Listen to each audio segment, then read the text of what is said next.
Anulia high স্কুলের পক্ষ থেকে সামার প্রজেক্টের জন্য সুপ্রাচীন বাসুদেব মূর্তির কাছে আমরা আজকে এসেছি ছাত্রছাত্রীদের নিয়ে। নদী ঘোরার পর আমরা বাসুদেব মূর্তির কাছে আছি। আমাদের প্রিয় ছাত্রছাত্রীরা আমাদের সাথে আছে।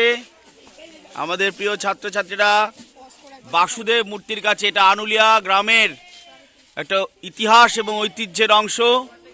আনুলিয়া একটা ঐতিহাসিক জায়গা, এখানে লক্ষণ সেনের তাম্রপট্ট পাওয়া গিয়েছিল। সাথে সাথে এই বাসুদেব মূর্তিটাও একটা ঐতিহাসিক মূর্তি, দীর্ঘ 400 বছরের বেশি পুরনো সুপ্রাচীন বাসুদেব মূর্তি। দীর্ঘ 400 বছরের থেকেও পুরনো হচ্ছে এই বাসুদেব মূর্তি। এই দেখুন বাসুদেব মূর্তি, সুন্দর পাথরে তৈরি, হ্যাঁ কোষ্ঠী পাথরে তৈরি এই বাসুদেব মূর্তি। 400 বছরেরও পুরনো বাসুদেব মূর্তি। প্রচুর ছাত্রছাত্রী এসছে বাসুদেব মূর্তির তলায়।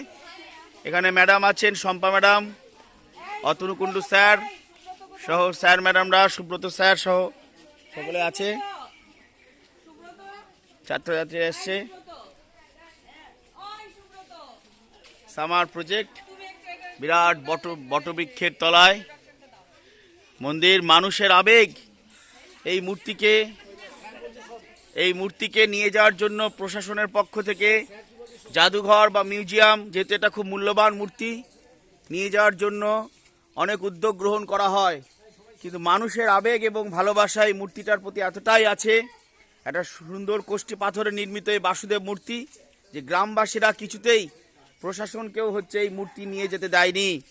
এই মূর্তি হচ্ছে নদীর জলে ভেসে এসেছিল। এই মূর্তি বাসুদেব মূর্তি, কোষ্ঠী পাথরে 400 বছরেরও পুরনো মূর্তি।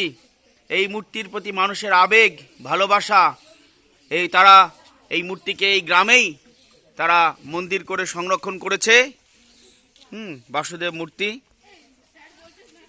গ্রামবাসীরা এই মূর্তিকে সংরক্ষণ করেছে। ছাত্রছাত্রীরা এসেছে, ছাত্রছাত্রীদের এগিয়ে দাও নাকি, তোমরা বাসুদেব মূর্তিটা ভালো করে দেখুক। হ্যাঁ যাও, তোমরা যাও।